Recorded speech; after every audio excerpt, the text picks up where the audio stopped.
सोचिए एक ऐसी जगह की जहां हर दिन करोड़ों का कैश आता जाता हो, जहां दीवारें सिर्फ ईंट पत्थर की नहीं बल्कि भरोसे, नियमों और सिस्टम की बनी हों, और जहां काम करने वाला हर इंसान ये मानकर चलता हो कि यहाँ कुछ भी गलत होना नामुमकिन है। यही सोच 2006 में ब्रिटेन के एक छोटे से शहर टोन ब्रिज में मौजूद एक हाई सिक्योरिटी कैश फैसिलिटी को दुनिया की सबसे बड़ी चुपचाप की गई डकैती की ओर ले जा रही थी। इस जगह का नाम था सिक्योरिटास का कैश डिपो, एक ऐसा डिपो जो बाहर से देखने में किसी आम गोदाम जैसा लगता था, लेकिन अंदर करोड़ नहीं बल्कि अरबों रुपए के बराबर कैश रखा जाता था। यहाँ बैंकों से पैसा आता था, यहीं से एटीएम और फाइनेंशियल नेटवर्क में सप्लाई जाता था, और हर नोट एक सिस्टम के भरोसे टिका था। कैमरे थे, अलार्म थे, कोड थे, प्रोटोकॉल थे, और सबसे अहम इंसान थे, क्योंकि किसी भी सिक्योरिटी सिस्टम की आखिरी दीवार मशीन नहीं बल्कि इंसान ही होता है। सिक्योरिटास जैसी कंपनी दुनिया भर में सिक्योरिटी का नाम मानी जाती थी। स्वीडन से शुरू होकर कई देशों में इसका नेटवर्क था, और इसी वजह से इस डिपो को लो रिस्क फैसिलिटी माना जाता था। मतलब ऐसा स्थान जहां चोरी की संभावना लगभग शून्य मानी जाती है, क्योंकि यहाँ न तो कोई आम आदमी आ सकता था, न कोई हथियार लेकर घुस सकता था, न ही कोई अलार्म को चुपचाप पार कर सकता था। लेकिन इतिहास गवाह है कि सबसे बड़ी घटनाएं वहीं होती हैं जहां खतरे की उम्मीद सबसे कम होती है। उस समय ब्रिटेन में कैश ट्रांजैक्शन अपने पीक पर था, एटीएम नेटवर्क फैल रहा था, और एक ही जगह पर करोड़ों पाउंड कैश रखना एक आम बात बन चुकी थी। इस डिपो में भी उस दिन लगभग 53 मिलियन पाउंड कैश मौजूद था, यानी भारतीय मुद्रा में 400 करोड़ से भी ज्यादा, और ये पैसा किसी एक बैंक का नहीं बल्कि पूरे सिस्टम का था। लेकिन सवाल ये है कि इतनी कड़ी सुरक्षा के बावजूद ये पैसा गायब कैसे हुआ, बिना किसी गोली के, बिना किसी अलार्म की आवाज के।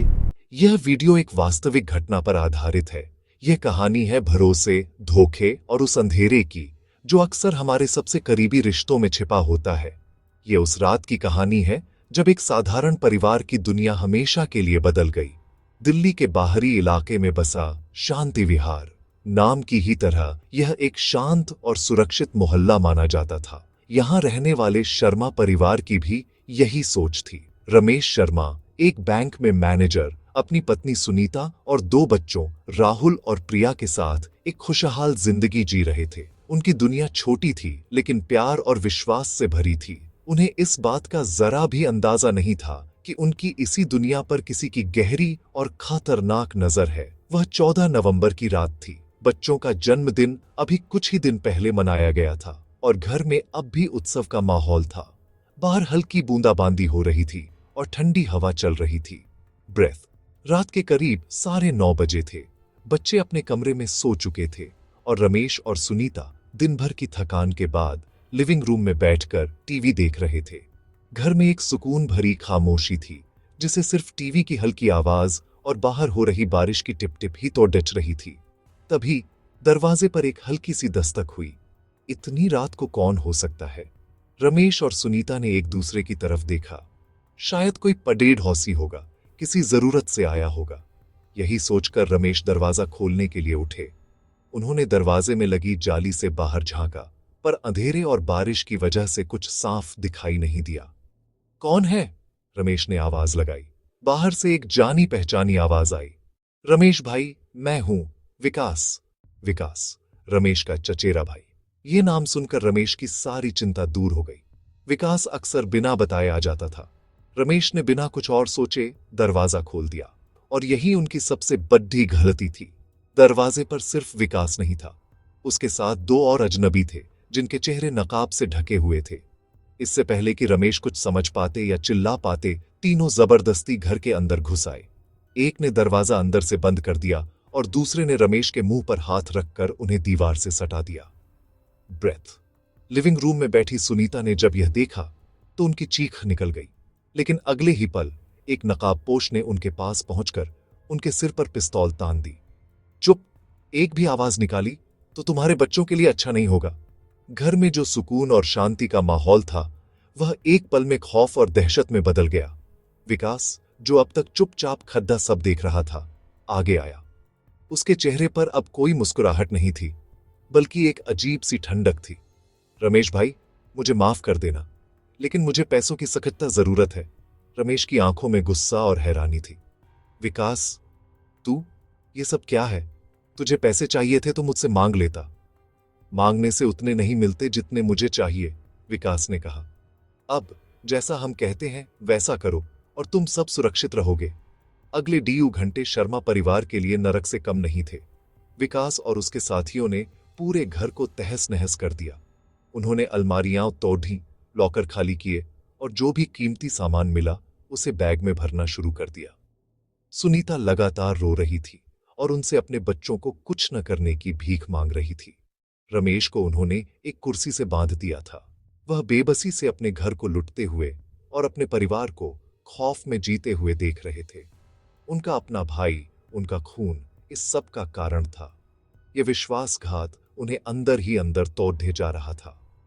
बैंक की चाबियां कहाँ हैं? विकास ने रमेश से पूछा। और लॉकर का पासवर्ड क्या है? रमेश ने पहले तो बताने से इनकार कर दिया, लेकिन जब एक नकाबपोश ने प्रिया के कमरे की तरफ कदम बढ़ाए तो रमेश का हौसला टूट गया। एक पिता के तौर पर वह अपने बच्चों की सुरक्षा के लिए कुछ भी करने को तैयार थे। उन्होंने कांपती हुई आवाज में सब कुछ बता दिया। विकास ने उन्हें धमकाया कि अगर पासवर्ड गलत निकला तो वह वापस आएगा और किसी को जिंदा नहीं छोड़ेगा। ब्रेथ। रात के करीब 1 बजे जब उन्हें लगा कि घर में अब कुछ और कीमती नहीं बचा है, तो वे जाने के लिए तैयार हुए। जाने से पहले उन्होंने रमेश और सुनीता को एक कमरे में बंद कर दिया और फोन की लाइनें भी काट दी। पुलिस को बताने की कोशिश मत करना भाई, विकास ने दरवाजा बंद करते हुए कहा। याद रखना, मैं जानता हूं कि तुम कहां रहते हो। उनके जाने के बाद घर में एक भयानक खामोशी छा गई। रमेश और सुनीता कुछ देर तक तो डर के मारे हिल भी नहीं पाए। फिर उन्होंने किसी तरह खुद को संभाला और सबसे पहले अपने बच्चों को देखा, जो सौभाग्य से अपनी नींद में इस पूरी दहशत से अनजान थे। उस रात शर्मा परिवार सो नहीं पाया। घर अब घर नहीं लग रहा था, बल्कि एक क्राइम सीन जैसा महसूस हो रहा था। हर आहट पर वे चौंक जाते। विश्वास की नींव जिस पर उनका परिवार टिका था, पूरी तरह से हिल चुकी थी। अगली सुबह रमेश ने हिम्मत करके अपने पटिडीड हौसी के घर से पुलिस को फोन किया। पुलिस आई, जांच शुरू हुई। कहानी सुनकर पुलिस भी हैरान थी कि कोई अपने ही परिवार के साथ ऐसा कैसे कर सकता है। ब्रेथ। विकास और उसके साथियों को पकड़ने में ज्यादा समय नहीं लगा। बैंक लूटने की कोशिश करते हुए वे रंगे हाथों पकड़े गए। पूछताछ में विकास ने अपना गुनाह कबूल कर लिया। उसने बताया कि उसे जुए की लत थी और उस पर बहुत ज्यादा कर्ज हो गया था। कर्ज चुकाने के लिए उसे पैसों की जरूरत थी और उसे सबसे आसान निशाना अपना ही भाई लगा। कानून ने अपना काम किया। विकास और उसके साथियों को लंबी सजा हुई, लेकिन शर्मा परिवार के लिए यह अंत नहीं था। चोरी हुआ सामान वापस मिल सकता था, बिखरा हुआ घर फिर से संवारा जा सकता था, लेकिन जो विश्वास टूटा था उसका क्या? जो खौफ उनके दिलों में बैठ गया था उसे कैसे निकाला जाता? इस घटना ने उन्हें सिखाया कि खतरा हमेशा बाहर से नहीं आता। कभी कभी वह आपके दरवाजे पर दस्तक देता है, एक जाना पहचाना चेहरा लेकर, एक भरोसेमंद आवाज के साथ। यह कहानी हमें याद दिलाती है कि इंसान का लालच उसे किसी भी हद तक गिरा सकता है, यहां तक कि खून के रिश्तों को भी तार तार करने पर मजबूर कर सकता है। घंटों बाद डिपो के अंदर की असल तस्वीर सामने आई। तब किसी को भी यकीन नहीं हुआ कि जो हो चुका है वो सच है। खाली वॉल्ट, बिखरे हुए कैश ट्रे और एक ऐसा सिस्टम जो अभी तक खुद को अजेय समझता था, अब पूरी तरह शर्मसार खड़ा था। पहली रिपोर्ट में ही यह साफ हो गया कि यह कोई आम चोरी नहीं थी, क्योंकि न कोई जबरदस्ती हुई थी, न कोई तोड़फोड़, न कोई अलार्म ट्रिगर हुआ था। और यही बात जांच एजेंसियों के लिए सबसे बड़ी चुनौती बन गई। मीडिया में खबर फैलते ही पूरे ब्रिटेन में हड़कंप मच गया। सवाल सिर्फ पैसों का नहीं था, बल्कि भरोसे का था, क्योंकि अगर इतनी हाई सिक्योरिटी फैसिलिटी से कैश ऐसे ही गायब हो सकता है, तो आम आदमी की सुरक्षा का क्या? पुलिस ने तुरंत इलाके को सील किया। कर्मचारियों से पूछताछ शुरू हुई। सीसीटीवी फुटेज खंगाले गए, फोन रिकॉर्ड्स निकाले गए, लेकिन हर सुराग वहीं आकर अटक जाता था, क्योंकि सिस्टम ने बाहर से किसी घुसपैठ को रिकॉर्ड ही नहीं किया था। धीरे धीरे जांच का फोकस बाहर से हटकर अंदर की ओर आने लगा और यहीं से कहानी का दूसरा और भी ज्यादा कड़वा सच सामने आने लगा। कुछ कर्मचारियों के बयान मेल नहीं खा रहे थे, कुछ लोगों की टाइमिंग जरूरत से ज्यादा परफेक्ट थी और कुछ फैसले ऐसे थे जो सिर्फ दबाव में ही लिए जा सकते थे। पुलिस को समझ आने लगा कि यह मामला प्लानिंग का है, न कि मौके का। और जैसे जैसे जांच आगे बढ़ी, कुछ नाम सामने आने लगे, कुछ लोग गिरफ्तार हुए, कुछ ने चुप्पी साध ली और कुछ ने टूटकर सच्चाई बता दी। लेकिन हैरानी की बात यह थी कि बरामद पैसा उम्मीद से बहुत कम था, क्योंकि जो कैश एक बार सिस्टम से बाहर निकल जाए वो अक्सर कभी वापस नहीं आता। इस केस ने यह भी दिखा दिया कि कानून अपराधियों को पकड़ सकता है, लेकिन हर अपराध को पूरी तरह पलट नहीं सकता। जनता के सामने अब दो सवाल थे, कौन दोषी था और असली दिमाग कौन था। और शायद इससे भी बड़ा सवाल ये कि क्या दुनिया का कोई भी सिस्टम इंसान की कमजोरी से ऊपर हो सकता है, क्योंकि यहां कोई सुपर हैकर नहीं था, कोई हथियारबंद गैंग नहीं था, बल्कि एक ऐसा प्लान था जो भरोसे, डर और समय के सही इस्तेमाल से बना था। और जैसे जैसे कोर्ट की कार्यवाही चली, कुछ चेहरों पर सज्जा लिखी गई, लेकिन कहानी का एक बड़ा हिस्सा हमेशा के लिए अधूरा रह गया, क्योंकि सारा पैसा कभी नहीं मिला और हर जवाब के साथ एक नया सवाल पैदा होता रहा। और इस पूरी जांच के दौरान एक बात बिल्कुल साफ हो गई कि यह मामला सिर्फ एक डकैती का नहीं था, ये एक चेतावनी थी उन सभी सिस्टम्स के लिए जो ये मान बैठे हैं कि उनका अंदरूनी ढांचा कभी उनके खिलाफ इस्तेमाल नहीं हो सकता। जांच जैसे जैसे आगे बढ़ी, वैसे वैसे परतें खुलती चली गईं और वो कहानी जो बाहर से एक परफेक्ट प्लान लग रही थी, अंदर से उतनी ही बिखरी हुई निकली। पुलिस को धीरे धीरे ये समझ आने लगा कि जिन लोगों को उन्होंने पकड़ा है वो सिर्फ चेहरे हैं, पूरा दिमाग नहीं। कोर्ट में जब मामला पहुंचा तो पहली बार आधिकारिक तौर पर यह माना गया कि इस घटना में सबसे बड़ा हथियार डर था। कोई बंदूक नहीं, कोई धमाका नहीं, बल्कि एक इंसान की निजी जिंदगी को बंधक बनाकर पूरे सिस्टम को घुटनों पर ला दिया गया था। अदालत में डिपो मैनेजर ने पहली बार खुलकर बताया कि कैसे उसके सामने हर नियम बेकार हो गया था, कैसे हर सिक्योरिटी ट्रेनिंग उस पल बेअसर हो गई थी जब उसे अपने बच्चों की जान का डर दिखाया गया।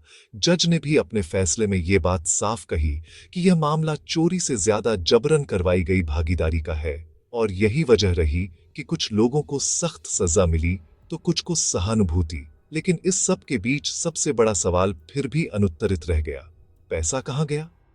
जांच एजेंसियों ने जो कैश बरामद किया वो कुल रकम का एक छोटा सा हिस्सा था, बाकी पैसा जैसे हवा में घुल गया हो।